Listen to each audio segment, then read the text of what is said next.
Steven Universe is gay and cringe and bad. Except Greg. And today I'm gonna tell you why this is true and I'm right. But first, what is a Steven?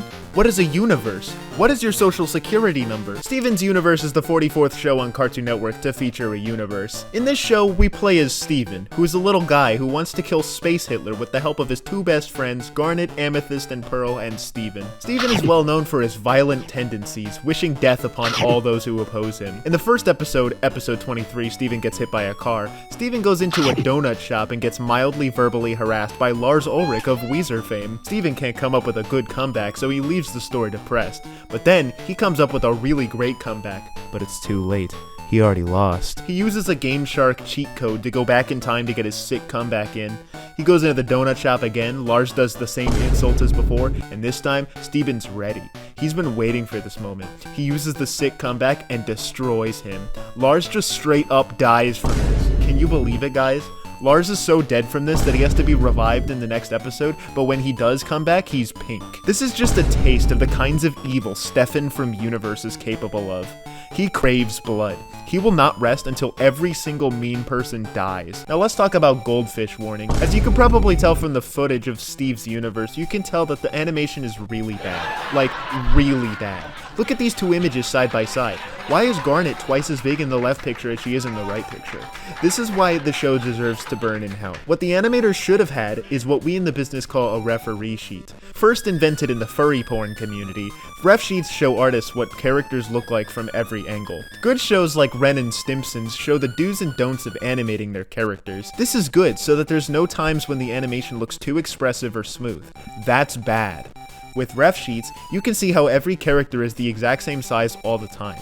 This way, you don't get scenes where characters are too big like in Universe Steven. Goldfish Warning uses ref sheets really good. When you see this pink-haired girl named Wapiko, you can count on her being on model all the time, even when she's off model. Now let's talk about the cast. First up, we got Wapiko. Wapiko is this pink-haired girl. Next up, we got Wapiko. Wapiko's a very fun character who's very energetic and very fun. Wapiko is my favorite. In Japan, Wapiko's name translates roughly to crooked, which makes sense because Wapiko is evil and crooked like Mr. Crocker from The Fairly Odd Parents. An eccentric pink-haired girl who perhaps best inhabits the description of spunky, the agile Wapiko may be viewed as the closest thing the series offers to a true heroine. What makes Wapiko so special is her cool pink hair and signature catchphrase Chichan, which is a subtle reference to a character known as Chitose Pufuru, who is the main character of the show. Chitose owns the titular goldfish, of which there has been issued a warning. She inherits this goldfish alongside an entire school that the show takes place in.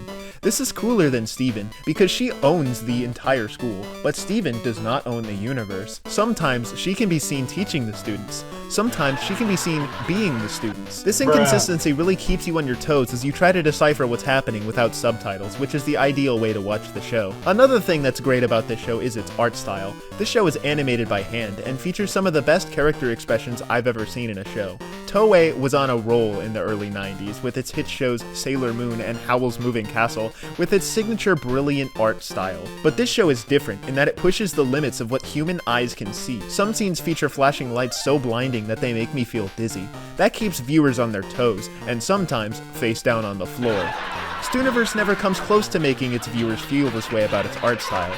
Steven Universe features what many intellectuals call the CalArt style. Coined by John Kay from Adult Party Cartoon fame, Universe features the forbidden bean mouth. This is bad because John Kay said so. Goldfish Warning never features bean mouth or lumpy heads.